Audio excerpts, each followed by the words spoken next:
Place maintenant au Dimanche Magazine et nous sommes avec le directeur exécutif du réseau sémencier africain. Avant d'échanger avec vous, nous allons suivre ce reportage dans lequel le gouvernement a signé un partenariat avec votre réseau, c'est-à-dire le réseau des sémenciers africains pour promouvoir l'utilisation des semences de qualité pour garantir la sécurité alimentaire. Reportage d'Astou Touré, commenté par Francis Boifou. Le gouvernement ivoirien a décidé d'accroître sa productivité agricole par la mise en place d'une politique de nutrition efficiente. Sa stratégie est essentiellement fondée sur le développement des cultures liées à la sécurité alimentaire et au développement des cultures de grande consommation telles que le riz, le manioc et l'igname. La couverture des besoins en consommation de riz est estimée à 1,3 million de tonnes d'ici à 2016. Cependant, cette volonté est limitée du fait de l'indisponibilité ou l'inaccessibilité des semences de qualité. Le réseau des sémenciers africains ou African Seed Network vient donc à point nommé. Il est mandaté par l'Union africaine pour la mise en œuvre d'un programme africain de semences et de biotechnologie. Cette institution vise au renforcement et au développement des capacités dans les domaines de l'industrie sémencière par la production des systèmes sémenciers efficaces et durables en Afrique et particulièrement en Côte d'Ivoire. Notre reporter vient de nous présenter votre institution, mais monsieur le directeur, y a-t-il un souci pour que les Africains se réunissent pour parler semences? Je vous remercie, madame. Effectivement, la semence représente environ 30 à 40% de la production, de la productivité agricole. Et tous les pays africains en sont conscients. Malheureusement, pour développer son système sémencier de manière à pouvoir supporter son agriculture, nécessite vraiment des moyens assez importants qu'aucun pays pris individuellement peut satisfaire. C'est pourquoi les pays ont décidé de se mettre ensemble afin de mutualiser leurs ressources, de partager les expériences de façon à être un peu plus efficace et développer, mettre en place un pool d'experts qui pourront être à la disposition de tous ces différents pays. L'on veut savoir qu'est-ce qui manque, ce sont les semences ou les moyens? Quand vous vous réunissez le plus souvent? Bon, c'est vrai qu'en Afrique, s'il y a quelque chose qui ne manque pas, ce sont les terres. Nous avons une diversité de terres qui constitue même un atout pour l'Afrique, qui permet de diversifier les productions agricoles. Par contre, en matière de moyens, je crois que les moyens manquent suffisamment. Et aucun pays en Afrique ne peut avoir tous les moyens nécessaires pour mettre en œuvre sa stratégie agricole. C'est pour ça qu'il est important que les pays se mettent ensemble de façon à mutualiser leurs ressources. Et ça, c'est la raison pour laquelle aussi, au niveau continental et au niveau régional, il y a des politiques communes agricoles qui permettent alors aux différents pays de se mettre ensemble. Et comme on le dit, l'union fait la force. Deuxièmement, par rapport aux semences, c'est vrai, il n'y a pas assez de semences. Parce que quand on prend toutes les cultures, toutes les superficies emblavées en culture vivrière en particulier, je vais me consacrer beaucoup plus au problème de culture vivrière parce que c'est directement lié à la sécurité alimentaire. Lorsqu'on prend toutes ces superficies, il y a à peine 10% de ces superficies qui sont emblavées avec de la semence de qualité. Donc il y a problème. Or, comme je vous l'ai dit, les semences de qualité peuvent contribuer pour 30 à 40% à la production. Donc, pour résumer, en matière de terre, ce n'est pas ce qui manque. Par contre, en matière de moyens et en matière de semences, je crois que nous avons encore à faire du progrès. Vous avez parlé de terres, mais est-ce que ces terres sont adaptées à la culture des semences? Les terres sont adaptées à la culture des semences. En fait, la semence elle-même, c'est un intrant. C'est un intrant pour accroître la production. Donc, les terres sont adaptées. On ne peut pas parler de terres qui ne sont pas adaptées. En fait, quand on dit terre adaptée, il faut voir par rapport à la culture. Parce que ce n'est pas toutes les terres qui sont adaptées à toutes les cultures. Il y a des terres qui sont adaptées aux bananiers, il y a des terres qui sont adaptées au manioc, il y a des terres qui sont adaptées au riz, il y a des terres qui sont adaptées au maïs. Mais toutes ces terres, compte tenu de leur diversité, cela constitue même un atout pour accroître justement la production. Donc ces terres sont adaptées. Le constat qu'on fait, c'est que le plus souvent, les pays ne ressentent pas les problèmes de la même façon. Est-ce qu'il y a possibilité de décider ensemble, de regarder dans la même vision? Oui, en fait, quand on prend peut-être individuellement, on a l'impression que les pays n'ont pas les mêmes problèmes. Mais globalement, les pays ont les mêmes problèmes. C'est-à-dire l'insuffisance de la production agricole, l'insuffisance, le manque de semences de qualité, le problème de commercialisation. Parce que quand on prend, prenons d'abord la semence. Ouais. Quand on prend la semence, par exemple, c'est un tout. La semence part depuis le produit de la recherche jusqu'à la commercialisation. Alors, il y a certains pays qui sont au niveau de la recherche, ils ont fait assez de progrès, mais quand ils arrivent au niveau de la commercialisation, c'est différent. Ils ont certaines faiblesses là-bas. Il y en a par contre qui sont bien au niveau de la production de semences, mais quand il s'agit des variétés, de la recherche, ils sont faibles. Donc il est important qu'il y ait ce partenariat, cette collaboration, de façon à développer certaines complémentarités entre les différents pays et de façon à ce que chacun, au niveau de son pays, soit efficace grâce à l'action commune que tous ces pays entreprennent. Et aujourd'hui, vous comptez mettre l'accent sur quel aspect pour passer le message? Aujourd'hui, nous comptons mettre l'accent sur l'importance justement de la semence, de par la nature même de la structure que je représente ici, qui est le réseau sémencier africain. Nous comptons mettre l'accent sur la semence. Parce que, effectivement, dans une stratégie de sécurité alimentaire, la semence a toujours été l'intrant, je dirais, stratégique.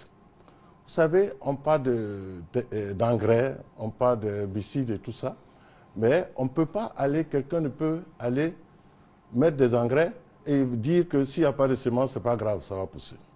Avant qu'on puisse exploiter l'engrais, il faut qu'il y ait de la semence. Mais quand on a de la semence aussi, il faut que cette semence soit utilisée sur une terre, une bonne terre. Donc nous voulons mettre l'accent sur l'importance de cette semence qui constitue un garant pour une sécurité alimentaire stable, du moins un garant pour une production stable, une production alimentaire stable et aussi une sécurité alimentaire durable. Et ça dit que vous craignez une insécurité alimentaire un jour en Côte d'Ivoire? Oh non, je pense que quand on parle de sécurité alimentaire, la sécurité alimentaire à 4 dimensions. Ouais. D'abord, il y a la dimension de la production, de la disponibilité. Il faut d'abord les aliments soient disponibles. Donc là, ça implique la production interne, ça implique aussi la capacité d'importer, parce que si vous n'avez pas, que vous importez, ça implique aussi les aides alimentaires. Ça, c'est la première dimension. La deuxième dimension est ce qu'on appelle l'accessibilité. Parce qu'il ne suffit pas d'avoir suffisamment de produits, mais il faut que ce soit disponible, il faut que ce soit accessible à ceux qui doivent l'utiliser. Et cette accessibilité est plus ou moins liée au pouvoir d'achat, parce que vous pouvez avoir quelque chose sur le marché, mais la population n'a pas suffisamment de moyens pour acheter. Cette accessibilité aussi peut être due à des infrastructures. C'est-à-dire que, en Côte d'Ivoire, par exemple, une certaine zone du pays peut être excédentaire à certains produits, alors qu'ailleurs, ils sont déficitaires, mais les infrastructures ne permettent pas de faire le transport de ce matériel. Donc, on a l'impression qu'il y a pénurie. Il y a aussi un aspect de stabilité. La stabilité, ça veut dire qu'il ne suffit pas d'être suffisant une année. Il faut qu'on soit stable dans l'approvisionnement, aussi bien dans le temps que dans l'espace. Et là, ça nécessite un certain nombre d'infrastructures et une politique nationale adaptée. Il y a aussi ce qu'on appelle la qualité de l'alimentation. Il faut une utilisation optimale des aliments. Parce que ce n'est pas parce que les produits sont là qu'il faut manger, mais c'est pour que ces produits ne sont pas adaptés. Donc vous voyez que la sécurité alimentaire va au-delà de l'autosuffisance alimentaire. En Côte d'Ivoire, toutes ces dimensions sont abordées. Du point de vue production, on a des cultures stratégiques telles que le riz. Nous, je crois que nous savons tous que, d'après les informations que nous avons, que d'ici 2016, nous serons plus ou moins autosuffisants en riz et pouvoir même en exporter. Et le gouvernement, le ministère de l'Agriculture a des stratégies qui sont mises en place. On a la stratégie nationale de développement du riz, il y a la stratégie nationale de développement des cultures autres que le riz. Du point de vue expertise, on a des experts, on a des instituts de recherche. Du point de vue infrastructure, ces infrastructures existent. Il s'agit maintenant de mettre tous ces éléments dans un ensemble cohérent, coordonné, et pouvoir gérer cela.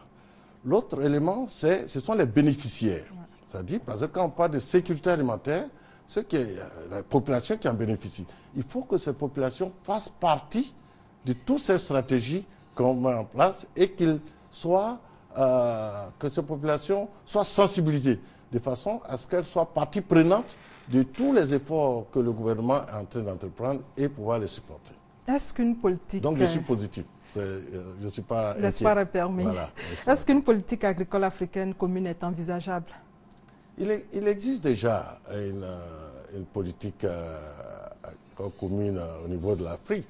À travers le NEPAD, il y a le programme détaillé pour le développement agricole qui a été décidé par le chef d'État, qui constitue une composante du NEPAD. Ensuite, ce programme qui est continental, les pays de l'Afrique de l'Ouest ont demandé, de la CEDEAO en particulier, ont demandé à la CEDEAO de coordonner la mise en œuvre de cette politique continentale de la sous-région. Et à cet effet, la CEDEAO a développé une politique qui s'appelle ECOWAP. L'ECOWAP, à partir duquel la CEDEAO assiste les pays membres à développer ce qu'on appelle le programme national d'investissement agricole. Tous les pays ont développé ce programme avec l'assistance de la CEDEAO. Donc je dirais que oui, une politique continentale existe et est même indispensable. Sans cette politique continentale et cette politique régionale, agricole, que tous les pays s'y retrouvent et peuvent s'entraider, peuvent développer des interactions et tout ça, ce serait difficile vraiment de parvenir à résoudre nos problèmes de sécurité alimentaire au niveau national. En Côte d'Ivoire, quels sont les secteurs où les produits manquent de semences et pourquoi? Bon, ouais, si on prend les cultures principales de Côte d'Ivoire, je dis stratégiques, il y en a, je dirais à peu près 5. On a le manioc, on a l'igname, on a la banane plantain, on a le riz et on a le maïs. Ces cultures ont un système de reproduction assez particulier qui fait que les producteurs, les privés, parce que justement l'avenir même du secteur privé et du secteur sémencier dépend de l'implication du secteur privé dans ce secteur-là. Il faut que les privés s'y intéressent. Or, les privés ne s'intéresseront pas à ce secteur s'ils ne gagnent pas de l'argent. Alors, les 5 cultures dont je vous ai parlé, sans entrer dans le détail, mais leur système de reproduction fait que les privés, ce n'est pas attrayant. Les privés ne peuvent pas avoir suffisamment d'argent avec ça si qu'une politique au niveau national n'est mise en place pour les accompagner. Je ne vais pas entrer dans les détails. Donc là, on est pour l'instant obligés de compter beaucoup plus sur les efforts du gouvernement. Par contre, il y a certaines cultures telles que les cultures maraîchères. Les cultures maraîchères, les semences de tomates, les semences d'aubergines, qu'on va acheter, qui rapportent beaucoup d'argent. Et c'est la raison pour laquelle on n'a jamais eu de problème de semences de cultures maraîchères. On a des boutiques, des compagnies privées, même des compagnies internationales qui sont engagées dans cette filière-là. Par contre, les autres, tels que le riz, que le manioc, l'igname, la banane plantain, qui constituent quand même quelque chose d'assez particulier, très peu de privés s'y intéressent. Donc, dans ce domaine, les semences sont constituent quand même une contrainte assez majeure. Mais je pense que petit à petit, le gouvernement s'est doté d'une politique nationale sémencière. Et ça sera votre message de fin. Voilà. Votre message de fin. Mon message de fin, que la semence, que les producteurs soient conscients de l'importance de la semence de qualité et que la semence de qualité constitue un intrant stratégique qu'ils doivent s'assurer qu'en début de campagne, ils ont des semences de qualité qui peuvent les aider à avoir non seulement des rendements élevés, mais aussi des rendements de qualité. Merci, docteur, d'être venu sur notre plateau. Je rappelle que vous êtes le directeur exécutif du réseau sémencier africain. Et avec vous, nous avons parlé du rôle des semences dans la sécurité alimentaire en Côte d'Ivoire. Et c'est la fin de ce 13h. Merci de votre fidélité et à très bientôt.